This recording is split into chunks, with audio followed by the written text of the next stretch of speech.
Hello, everybody. Welcome back to the channel. Excuse the mess. You know how it is. Now, this is our Q&A where questions are taken from email, chat, Instagram, Facebook, comments on videos, comments on Live Op Nation. So here we go.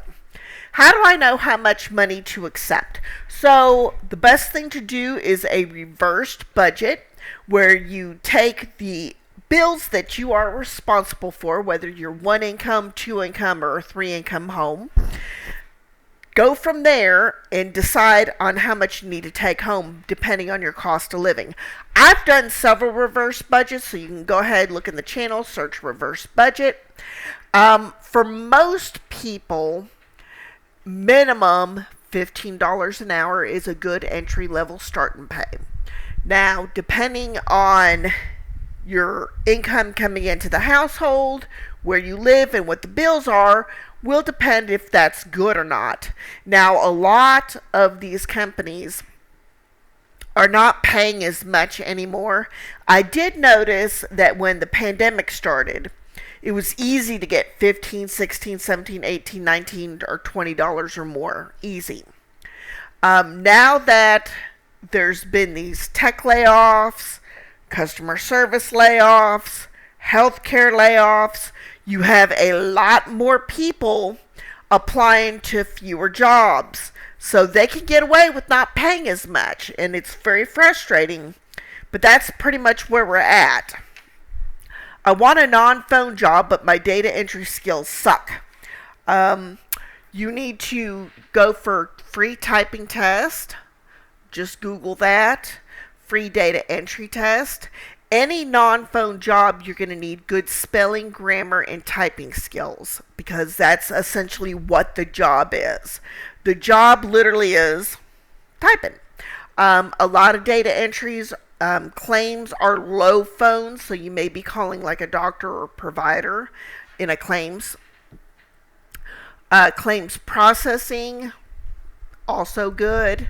Back office, account setups, things like that are all examples of non-phone jobs. You can do gig work like remote tasks. Other gig work like hotel planner, that's phones. Live Ops, NextRep, Omni, they're all phones. What is a Smee? S-M-E. A Smee is a subject matter expert. So on the low end of the totem pole is the new agent. Then we have experienced agents. Then we have Smees. Smees are experienced agents that leadership has pointed out as people who are very knowledgeable about the job, how to research different questions and policies and procedures about the job. So people who are Smees are on that ladder going up, so they may become training leads, they may become team leads, QA, things like that. Most jobs do have a Smee, even if they call it something else. So like Live Ops, they're called ARAs, Agent Readiness, or something agent. Readiness agents. What are transferable skills? So a lot of our stay-at-home people, whether you're a stay-at-home mom, dad, girlfriend, wife, whatever, you do have transferable skills. So, for example, if you've ever balanced a budget, you have financial skills. If you've had to transport loved ones to and from the doctors, you've done with transportation and scheduling.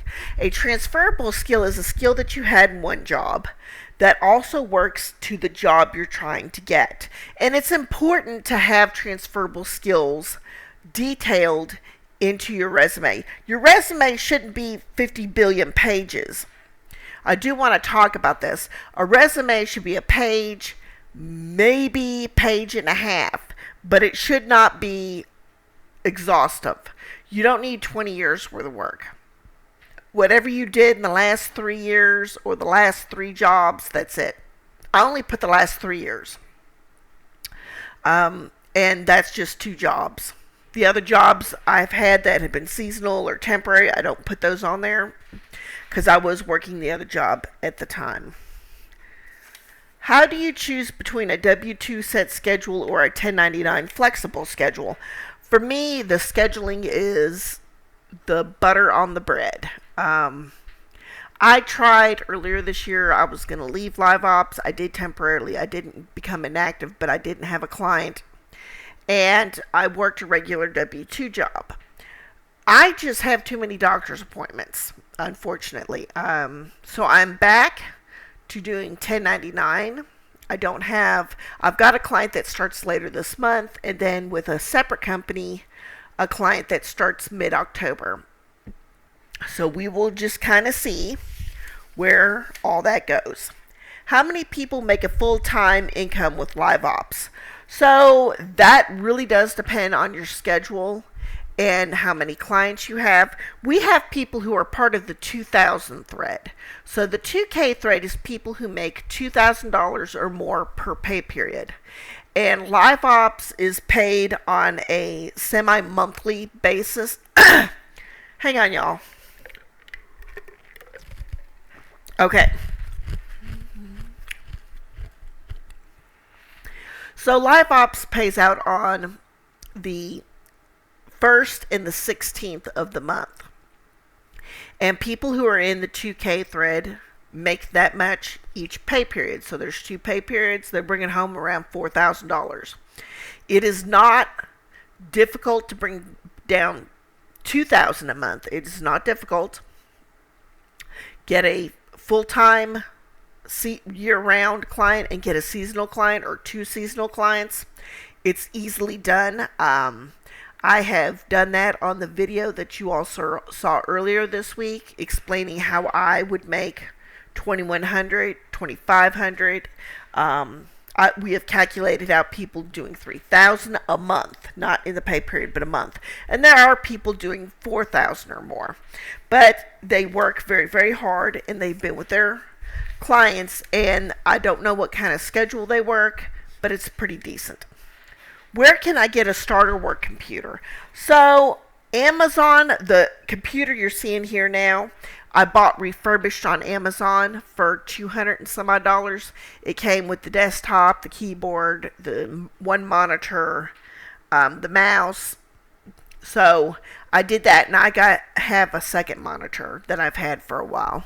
Another place you can get refurbished is off Facebook Marketplace, thrift stores, pawn shops. You don't need to pay full price.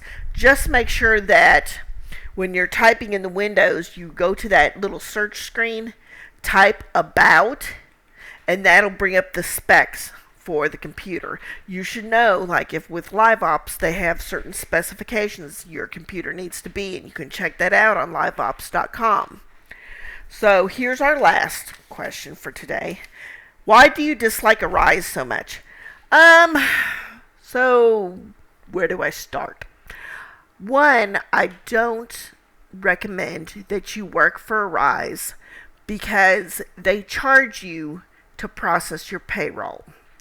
So there's a platform fee, there's IBO fees, there's this fee, that fee, and if you don't make that much money to cover that fee, they still take it from you. So if you go on vacation or have a medical emergency for a week, you have to work double time that second week to pay that fee off because you're still being charged that fee. And that is not okay with me. Other people say, well, it's the IBO, not all IBOs. I've not run into an IBO that did not charge. I don't care what you call that charge, you're still charging.